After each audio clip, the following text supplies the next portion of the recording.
What's up, y'all? You might be coming from the other video where I'm building this Vulcan, but you might be just curious of probably the video title or probably somewhere I posted on Facebook or whatever.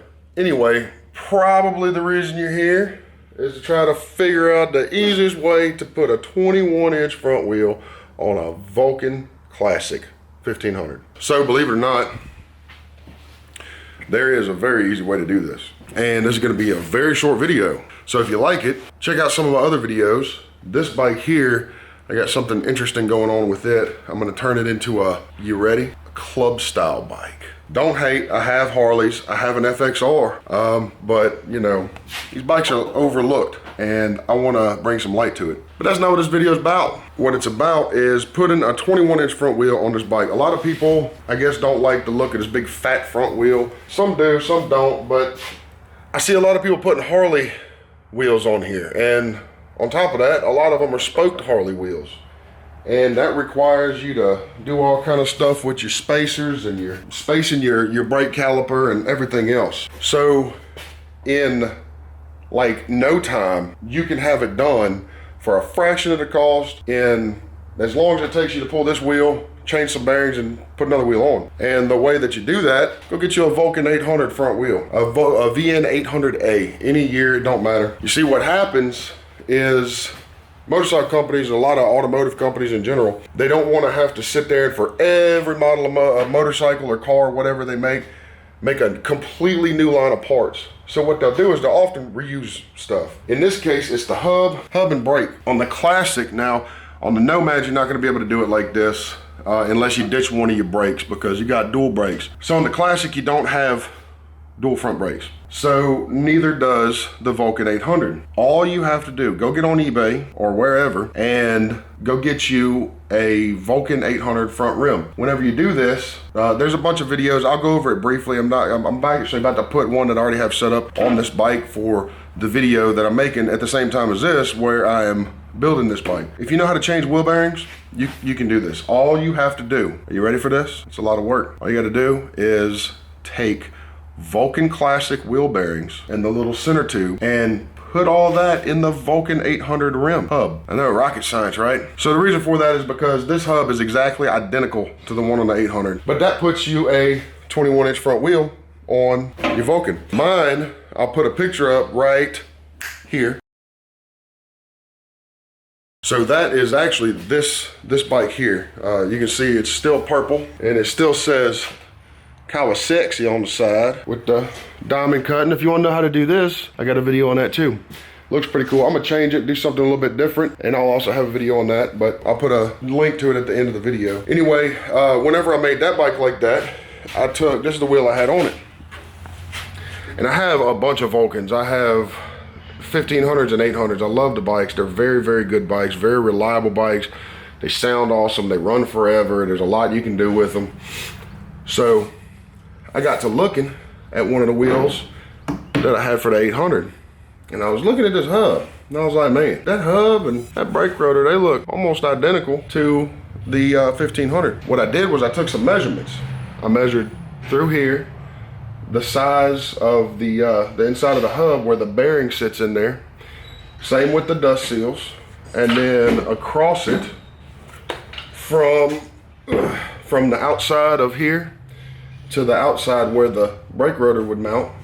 Same thing here, measured from inside of here to out here. I stopped halfway through because I realized that all the measurements I was getting between the two bikes were identical. I put this one on there and it worked. I rode with it, it worked. It brings the bike up a little bit higher. So if that's gonna be a problem, you can, with having a taller wheel, you could honestly get away with sliding your fork tubes up a little bit. I wouldn't suggest it if you have bad springs or low oil or whatever, because it could bottom out. Mine didn't, and mine has, my forks are shot. I gotta rebuild them. I didn't have no problems with it. It made the bike a lot more nimble. It felt a lot better. It didn't throw off the look of the bike. You don't have to go out and buy Harley parts and everything. Now, the take from that is if you do convert your Nomad or your Classic or your Nomad really to run Harley wheels, then you have a crazy amount of aftermarket options you can put on there. If you can make it fit one of the touring, like the Enforcer wheels, like the ones on my Road Glide, if you've seen that video, you have access to all of the rims that are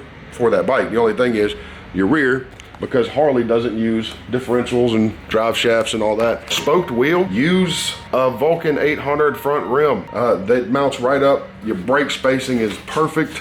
It just goes, it literally just goes right on. Now before I end this video, I know it's a short video, I'm not really going into detail. There's not really a reason to, because there's a bunch of videos out there already on how to change the wheel bearings, and that's really the only thing you gotta know, how to take the front wheel off. But one thing I will say is, before you do that, clean the grease out of here.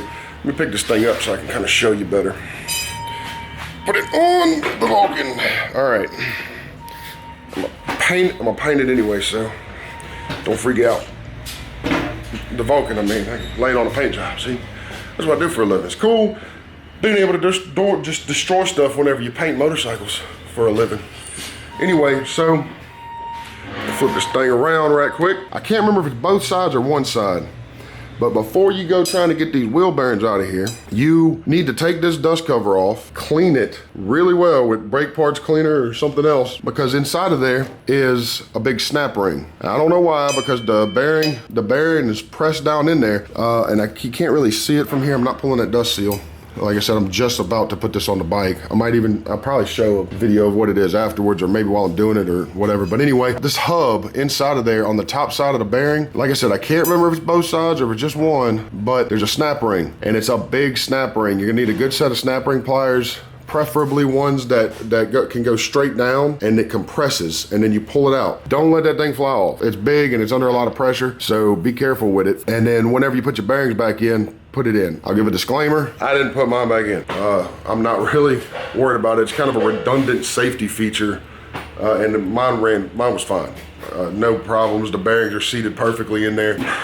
I said I wasn't gonna go through how to get wheel bearings out, and I'm not gonna make a video on it because there's no reason to. Whenever you go to get your wheel bearings out, you're gonna wanna go and make a stop by whatever your favorite cheap tool store is, and you're gonna wanna get something similar to this, okay? This is a punch, if it'll focus. It's a punch, you see it's got a flat end on it. And the easiest way that I found to get these wheel bearings out of here, because there's a tube.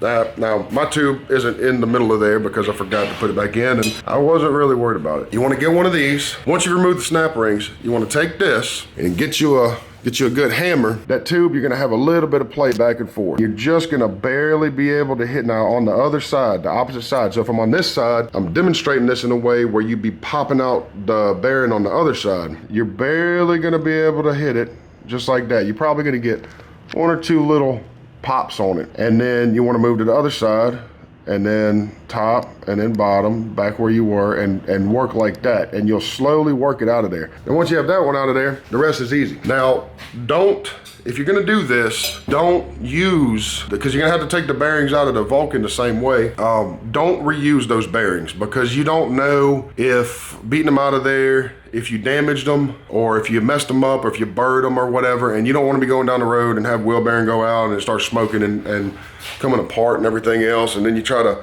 sue me or something because I told you to do this. Well, now I'm telling you, get new bearings. That's just me. That's just the way that I do things, but I would not suggest putting old used bearings that you done beat on in a wheel that you're putting on your motorcycle. That's just not a good idea. But anyway, once you get all that done, you just take the wheel, which you probably already have off, and then go backwards with your new wheel. I see on the forums a lot, people use Harley wheels all the time, and there's just an easier way to do it as long as you want spokes. If you want to follow along with what I'm doing here, I am turning this into a performance Vulcan. Gonna have turbo. I'm gonna go through the engine. I'm gonna cam it. I already have ported heads, polished valves, a few other things. I already have a Barnett clutch, carbon fiber clutch and all that.